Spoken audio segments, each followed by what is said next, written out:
everyone, I am Marvette, and you probably noticed I am wearing the same thing in the last video. It's because, y'all, real life, gotta record this video, and while it's at the top of mind, I wanted to make sure that you got it, because I'm about being consistent. So this video is going to be a little bit different. It's more of a sit down and talk. So a lot of you may know, if you watch my other videos, I am on a weight loss journey. I'm on a journey to lose 100 pounds, with my first goal being 25 pounds. And if you watch my day in the life videos, you may also know that I am a dissertation coach. I help doctoral students finish their dissertations, graduate, and become doctor. I'm telling you both of these things because they overlap in this particular topic that I'm going to be talking about today. So a lot of things that I work with my clients and what I'm personally working on for my weight loss journey is mind management or thought work. It is a core component of the tribe. It's the biggest reason why I chose to do this program, because it aligns with who I am and how I even coach. And essentially it comes to this idea of what I want to talk about today. Your thoughts control how you feel. How you feel controls what you do every day, and what you do every day determines the results you have in your life. So essentially, if we're talking weight loss, let's take the reason why I weigh 245 pounds today is because of how I think about myself and how I think about the world and how I think about everything that's going on in my life. And if I want to lose the 100 pounds, I'm going to have to change the way I think.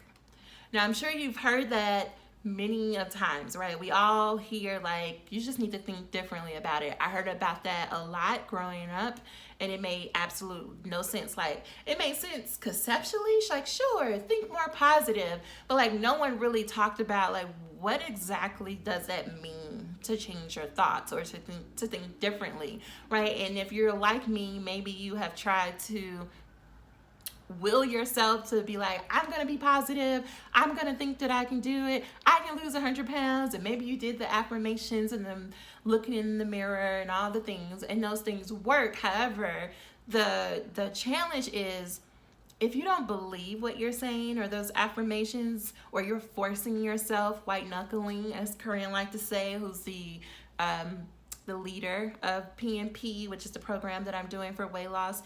If you are trying to force yourself into believing something that you just honestly don't believe, it's never going to work.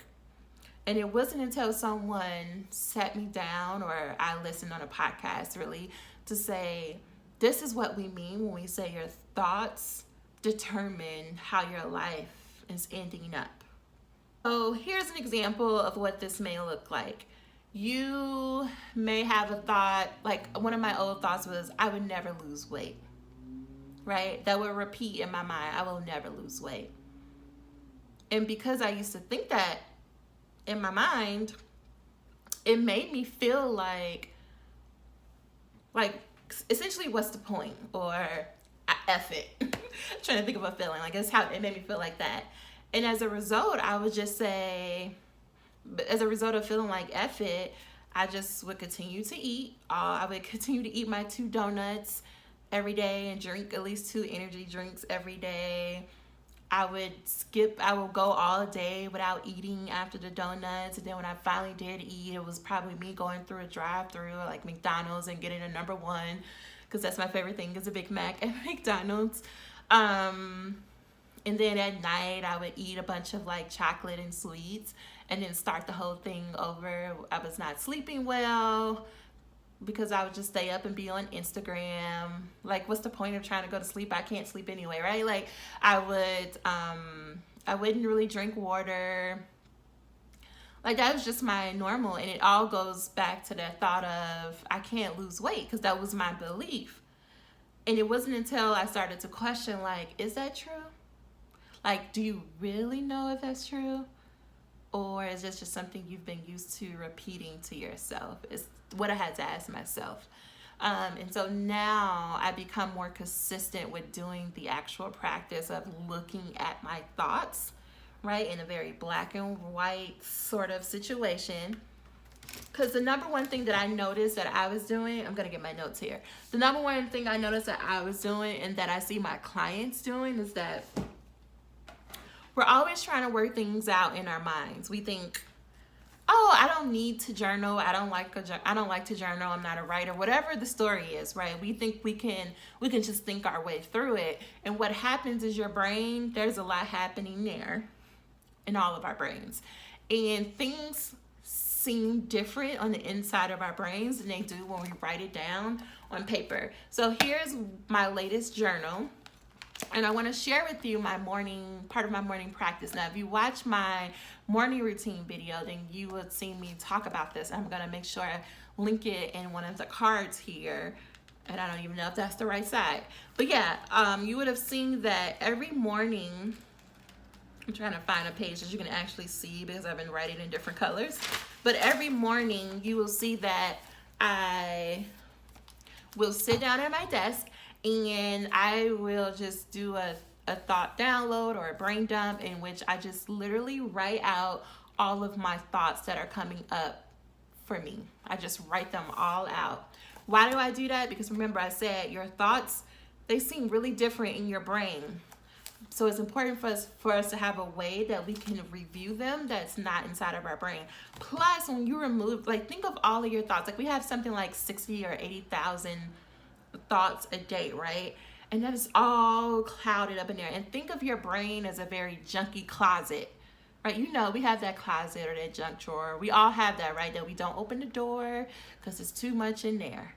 We just pretend that it doesn't exist, right? Or you may throw something in when company is coming over and close it back and you never go in there. But you dread going into that closet, right? And maybe you have this thought that one day you're going to declutter and you pull all the stuff out of the closet. And once the closet is empty, it's like, oh, so much empty space. And then you go through and you throw away things that you no longer want, or you give away things, like you give it away to someone else. Anything else that you're gonna keep, you put it back into that closet very nice and neat. You get to arrange it how you want to. And now when you open that door, you love going into that closet, or you love opening up that cabinet, or whatever that junk thing is for you. It just feels like you feel lighter every time you open the door. Right? That's what this process is for your brain. Every morning, by me sitting down and writing out my thoughts, I'm decluttering my brain. I'm getting all of the clutter out onto paper, and then by having it here, I can now look at it and I'm in a better position to pick and choose with which thoughts I would rather have and put them back in my brain in an organized way that makes more sense. Okay, go with me. You know, it's an analogy. So I hope that that was helpful in explaining. So that is why I write out everything. And then what I do is I choose one thought. So in the planner, we do these things called the model. And the model basically is what I just explained in the beginning of the video. Is basically you choose one thought. This is what it looks like. I don't know if you could tell here. Okay, you choose, these are these little boxes. You choose one thought, right?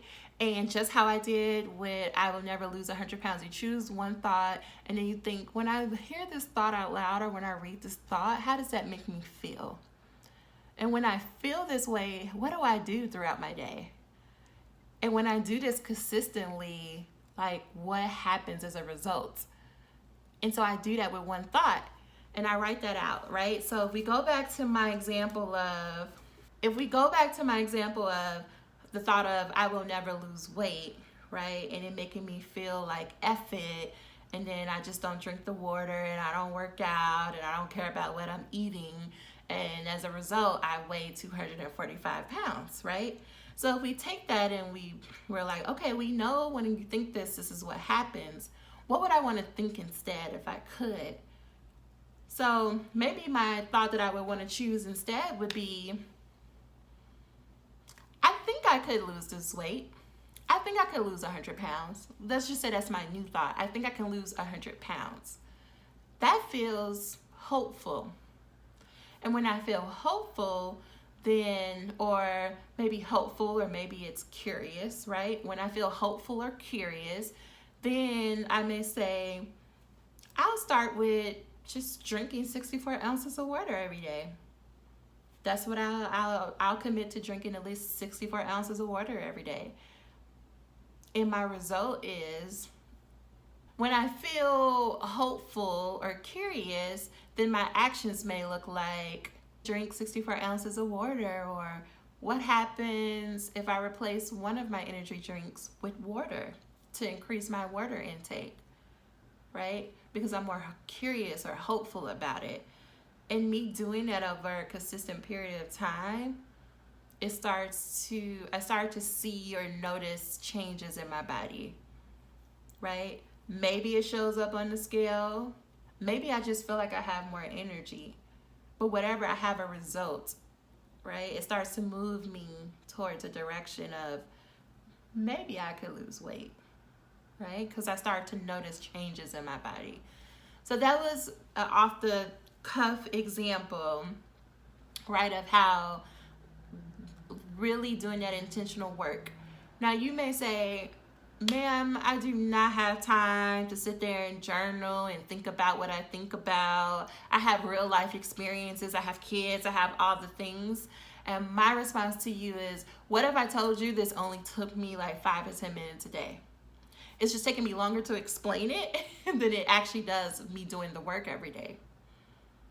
And what if I told you that this makes a difference between if you will lose weight or whatever your goal is, finish your dissertation or whatever? What if that was the difference between you being who you are right now and you being who you want to be? What if I say all you had to do was do this practice every morning for 10 minutes? Would that 10 minutes be worth it to you then? Right? Because you can try to do all the crash dieting and you can keep trying to spin your wheels and going back and forth and trying all these new things and watching these videos and watching these people. But until you address what's happening up here, all of that won't be sustainable. It won't matter.